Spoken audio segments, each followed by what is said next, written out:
السلام علیکم جی۔ ہمارے دوست سہیل طاہر صاحب واشنگٹن سے یہ سوال پوچھ رہے ہیں۔ وہ پوچھتے ہیں کہ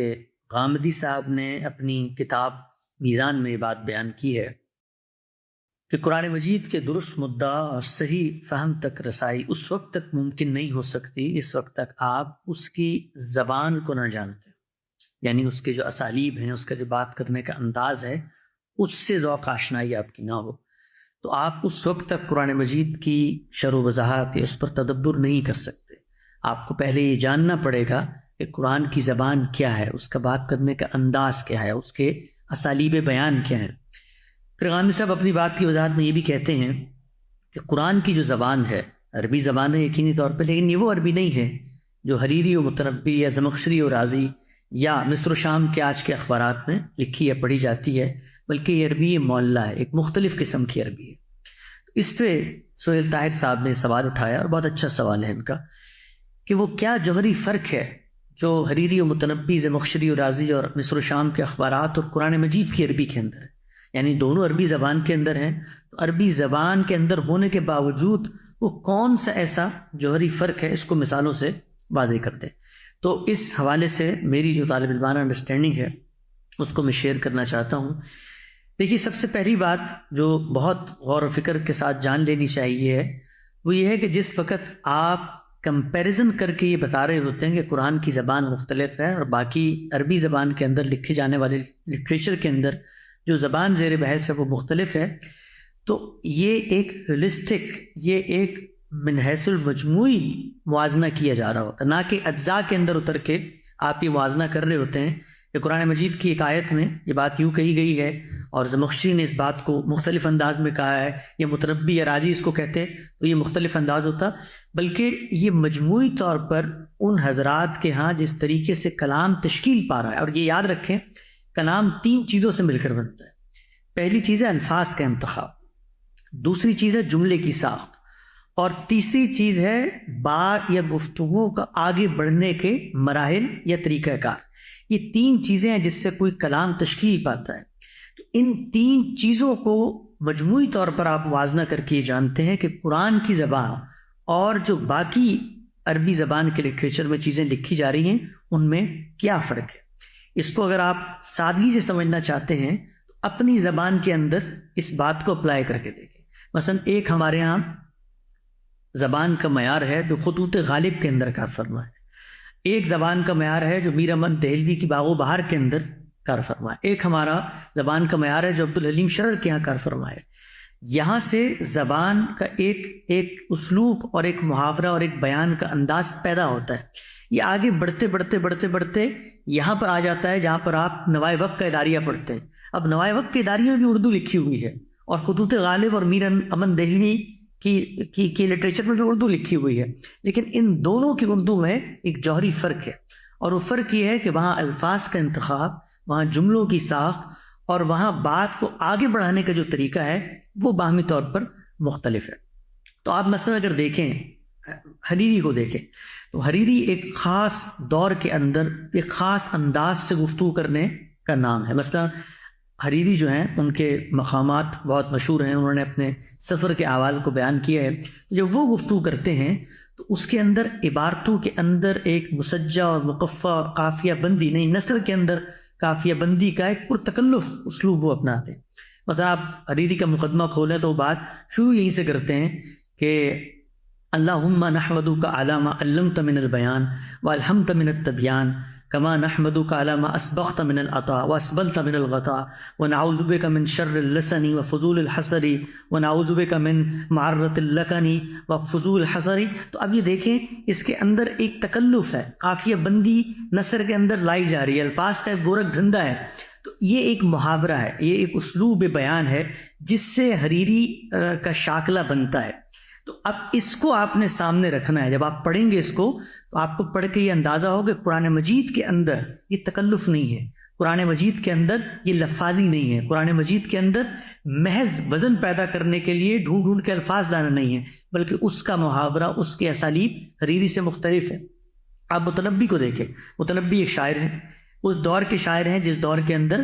لوگوں کے جذبات دبے ہوئے ہیں اور اب ان کا اظہار ہوا چاہتا ہے. تو ایک جس کو آپ کہتے ہیں درباری شاعر جو تعریفوں کے پل باندھ دیتا ہے، تو وہ الفاظ کے گورکھ دھندا اور غیر معمولی اظہار سے لوگوں کی تعریف بھی کر رہا ہے، لوگوں کی مدح سرائی بھی کر رہا ہے، لوگوں کی حجو بھی کر رہا ہے اپنے مخالفین کی. تو اس کے ہاں کیا چیز ہے؟ اس کے ہاں اگرچہ زبان میں بات ہو رہی ہے، لیکن وہ زبان اس طریقے سے تشکیل پاتی ہے کہ وہاں پر مدعا در حقیقت پیچھے چلا جاتا ہے اور جذبات اور مبالغہ اور شدت یہ سامنے آ جاتی ہے. آپ زمخشری کو دیکھیں، آپ رازی کو دیکھیں، وہ دور متوسط کے لوگ ہیں. ان کی زبان اس وقت گفتگو ہو رہی ہے ان کی زبان میں جس وقت زبان خود بہت سارے قاعدوں میں ڈھل چکی ہے. زبان کی گرامر جو ہے وہ باقاعدہ کتابوں کی صورت میں مدون ہو کے سامنے آ چکی ہے. تو اب یہ لوگ جب بات کر رہے ہیں تو ان کے ہاں اس کی بہت رعایت ہے، یعنی ایک نوعیت کی نصابی زبان ہے یا ایک نوعیت کی منطقی زبان ہے جو نثر کی ایک رواں دواں اسلوب میں بات کرتی ہے. تو آپ ان کو جب پڑھیں گے تو آپ کو اندازہ ہوگا کہ حریری و متنبی کے یہاں ایک الفاظ کی بھرمار ہے، لفاظی ہے، ایک پرکشش مسجع اور مقفع عبارات ہیں، قافیہ بندی ہے، ایک موزونیت ہے. لیکن یہاں پر آئیں گے تو ایک رواں دواں منطقی نثر ہے، نصابی انداز میں بات سمجھائی جا رہی ہے، وضاحت ہے. اس سے آگے بڑھیں گے تو مصر و شام کے اخبارات آپ کو ملیں گے. وہ مصر و شام جہاں پر استعمار نے حکومتیں کی ہیں، نئی زبانوں سے عربی کا اختلاط ہوا ہے. پھر اس کے بعد وہ زبانیں ان لوگوں کی زبان پر آ گئی ہیں جن کو اصلاً زبان اور عربی کے جو قواعد ہیں ان سے کوئی واقفیت نہیں ہے. تو وہاں پر وہ زبان عامیانہ سطح پر آ گئی، دارجہ بن گئی ہیں. وہ زبان سلینگ لینگویج کی طرز پہ آ گئی، ان میں دوسری زبانوں کا اختلاط ہو چکا ہے. تو وہ اب اس اصل صورت میں باقی ہی نہیں رہی جس صورت میں زبان عربی باقی تھی. تو ان تینوں کو آپ دیکھیں، حریر و متنبی کو دیکھیں، زمخشری اور رازی کو دیکھیں، مصر و شام کے اخبارات کو دیکھیں، تو آپ کو یہ بات جب آپ ان کو پڑھتے ہیں، دقت نظر سے ان کے لٹریچر پہ غور کرتے ہیں، تو آپ کو یہ اندازہ ہوتا ہے کہ ان سب کا ایک محاورہ ہے، ان سب کا ایک اسلوب ہے. وہ اسلوب قرآن مجید سے مختلف ہے. جب ہم کہتے ہیں مختلف ہے تو وہ مختلف اس لحاظ سے نہیں ہے کہ یہ عربی جس طریقے سے زبان کام کرتی ہے وہاں قرآن میں ایسے کام نہیں کر رہی، وہاں بھی فعل ہے، قرآن میں بھی فاعل ہے، قرآن میں بھی سبجیکٹ ہے، آبجیکٹ ہے، پریڈیکیٹ ہے اور پریپوزیشنز ہیں، ساری چیزیں ہیں. لیکن الفاظ کا انتخاب کیا ہے، جملوں کی ساخت کیا ہے، اور کلام آگے کیسے بڑھ رہا ہے. مثلا آپ قرآن مجید کے اندر دیکھیں تو آپ کو جا بجا کمپیریزن، تقابل نظر آئے گا. آپ کو جا بجا اومیشن یعنی حذف نظر آئے گا. آپ کو پرسویشن، ترغیب نظر آئے گی. آپ کو مثلا قرآن مجید کے اندر سمبلزم، تمثیل نظر آئے گی. آپ کو قرآن مجید کے اندر اگر آپ غور کریں تو آپ کو یہ نظر آئے گا کہ ایک بات کو کہہ کر پورے نقطہ نظر کو بیان کر دیں، یعنی ایک ایلیمنٹ سے پوری چیز کو مجسم کر کے آپ بیان کر دیں. تو یہ قرآن مجید کی زبان کہہ جا. آپ کو وہاں استدراک نظر آئے گا، کنجکشن نظر آئے گی کہ ایک بات جو مخاطب کے ذہن میں تھی، سوال نہیں کیا تھا اس نے، لیکن وہ متکلم کے پیش نظر ہے تو اس نے بغیر کسی تمہید کے اس کو بیان کر دیا. تو یہ اومیشن، یہ پرسویشن، یہ کمپیریزن اور یہ جو تقابل کا اسلوب ہے، یہ جو استدراک کی چیزیں ہیں، یہ آپ کو قرآن مجید میں نظر آئیں گی. پھر آپ وہاں دیکھیں الفاظ کا کیا انتخاب ہے. وہ الفاظ وہ ہیں جو اس زمانے کی عربی میں، قرآن مجید نے خود بھی اس کو بیان کیا کہ نزل به الروح الامین علی قلبک لتکون من المنذرین بلسان العربی المبین، یعنی عربی مبین کے اندر نازل. وہ عربی جو ایک واضح عربی ہے، وہ زبان جو اس زمانے کی زبان ہے، اس زمانے کا محاورہ ہے. اسی لیے غامدی صاحب اور فکر فرائی کے علماء یہ کہتے ہیں کہ اگر آپ نے قرآن مجید کے اندر جو زبان، جو ذخیرہ الفاظ جو استعمال ہوا ہے اس کا ملکہ، اس کا درد پیدا کرنا ہے تو عہد جاہلی کا ادب پڑھے. یہ وہ ادب ہے جو اس زمانے کی حرکیات، اس زمانے کے سماج کے اندر کیسے بات کی جاتی ہے، کیسے اسٹریسز پیدا کیے جاتے ہیں، اس کو بیان کرتا ہے. وہ کیا چیزیں ہیں جن کے ذریعے لوگ متوجہ ہوتے ہیں، وہ کیا چیزیں ہیں جن کے ذریعے لوگوں کی اٹریکشن قائم ہوتی ہے. اس طرح آپ دیکھیں قرآن مجید کے اندر قسمیں ہیں، قسم کو وہ اسلوب جو اس تمدن میں بہت غیر معمولی اہمیت رکھتا ہے. تو جب ان کا موازنہ کرتے ہیں حریری متنبی اور زمخشری اور رازی اور مصر و شام کے اخبارات سے، تو آپ کو یہ اندازہ ہوتا ہے کہ قرآن کی جو زبان ہے وہ ایک بالکل دوسرے انداز کی زبان. اگر آپ اس کو صرف تمثیل کے طور پر یا مثال سے سمجھنا چاہیں تو وہ اس سے قریب ہے جو خطبہ کا گفتگو کرنے کا انداز ہوتا ہے. اور خطبہ بھی وہ جو عہد عتیق کے خطبہ، یعنی ببلکل عہد کے اندر جس طریقے سے بات کی جاتی رہی ہے، خود قدیم صحائف خصوصاً بائبل کے اندر اور بائبل کی جو ہسٹری کا پارٹ ہے اس میں جس طریقے سے بات کی جاتی رہی ہے وہی اسلوب ہے جس کو آگے اپنایا گیا ہے۔ آپ دیکھیے کہ قرآن مجید کو جب ہم کہتے ہیں کہ اس کا انداز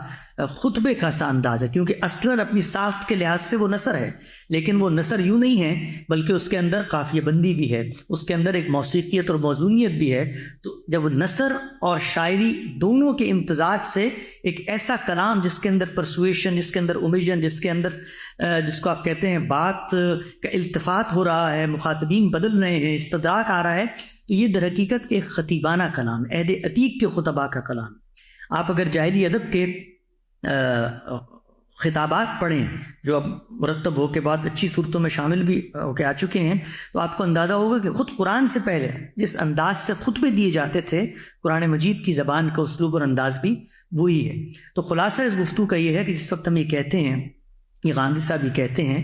کہ قرآن کی زبان کا ذوق آشنا ہونا چاہیے، یہ وہ عربی نہیں ہے جو حریری و متنبی لکھتے یا زمخشری و رازی لکھتے ہیں، مصر و شام کے اخبارات میں لکھی جاتی ہے۔ تو اس کا مطلب یہ کہ قرآن کی زبان کے الفاظ، قرآن کی زبان میں جملے کی ساخت اور قرآن کے کلام کے اندر آگے بڑھنے کے جو مراحل اور اس کا جو طریقہ اور اس کا جو اسلوب ہے، وہ جو عربی کا لٹریچر ہمارے سامنے ہے جن کو ریپرزینٹ کرتے ہیں یہ بڑے لوگ، اس سے مختلف ہے۔ لیکن یاد رکھیں کہ زبان کا اچھا علم ہمیشہ